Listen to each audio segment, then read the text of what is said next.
Prakash here stole my speech, but then he probably got inspired without even listening to me. So, I'm Akshay Sethi, and I'm here to talk to you about the power of dreams, and about how I believe that it's imperative for any leader today to force people to dream big around them. I'll start off with a small anecdote from my own life. For a very long time, I dreamt of becoming a Formula 1 engineer. And standing on this stage here, that dream seems very distant and almost funny now. But yes, I did want to become a Formula 1 engineer at some point of time. And that dream sort of, drove me every single day. It propelled me to great heights. It made me go beyond what I thought I was capable of doing.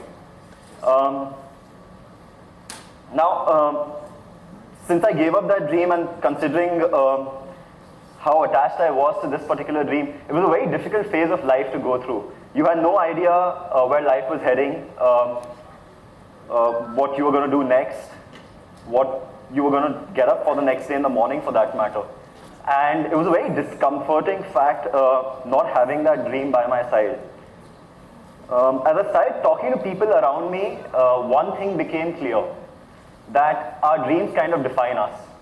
What we've dreamt of in the past defines who we are today.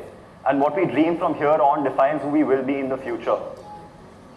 If you think of any successful person, whether it's a Sachin Tendulkar, or a Michael Schumacher, or a Lionel Messi, or a Steve Jobs, or a Bill Gates, no one's going to ask you to go after the fattest paycheck in college. What they will unanimously ask you is to go after your dreams. And when so many successful people are telling you that your dreams matter and that you should go after them all out, then they have to mean something. Now, it's with this thought that we started off with something called Fly a Wish. This concept was thought of by my sister, and the basic concept is that we go around to random strangers on the streets with helium balloons and a marker, and we ask them to express a wish on the balloon. Now, it's amazing how liberating something like this can be, writing your wish on a helium balloon and letting it go. For two reasons. One, you're out there in the open and you're letting everyone know what your dream is, what you're wishing for. You're letting people know that this is what I wish for and I'm going to go all out and make it true. The second reason why I think it's extremely liberating is because I think writing is an extremely powerful form of emotion. Once you write something down, your mind starts subconsciously pushing you towards that particular dream. Now, Fly a Wish was instituted with this particular concept in mind, and today I want to share a couple of wishes that people made on the balloons. I think happiness was something that people wished for universally, even more so the people who had been through life and who knew what life was all about. This young chap here, he wanted to eradicate poverty. This person here wanted to help poor children. This British couple that we met in Bombay, one a Hull City supporter, the other an Arsenal supporter, they wanted their teams to win the FA Cup that year.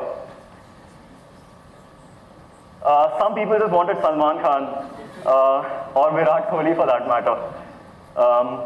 I think some of our most profound wishes came from people from the younger section of our society. And that's not surprising, considering as we grow up, we either tend to sort of start acting on our dreams and stop mentioning them quite as often, or we tend to bottle up our dreams and tend to forget about them.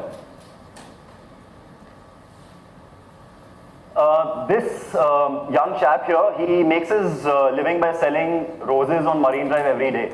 And when we went up to him with a balloon and asked him to express a wish, he was initially very hesitant, but then, thank you for the applause. Yeah.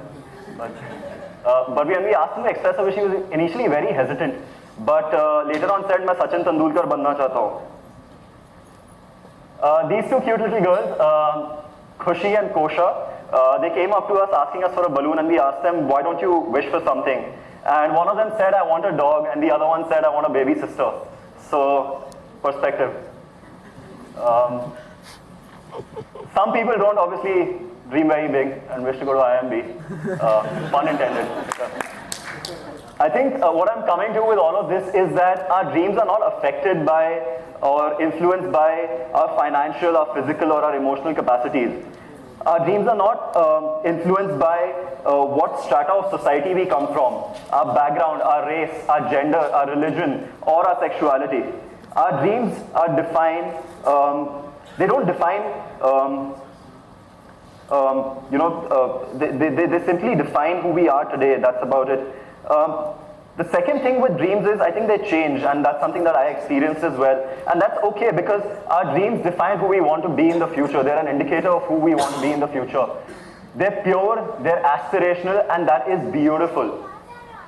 I think a lot of us stop dreaming as we grow up because we think we might not achieve our dreams. We have this constant fear of failure.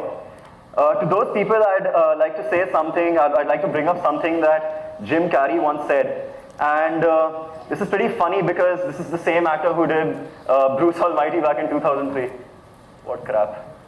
But he has something really important to say, and he says, you can fail at what you don't want, so you might as well take a chance on doing something that you love. And this is profoundly deep. I think it's very important in the scheme of things. For all of us who are scared to sort of dream big, today I urge you to dream big and work as hard as you can to make those dreams a reality. Because at some point of time, it's all going to happen. Thank you so much.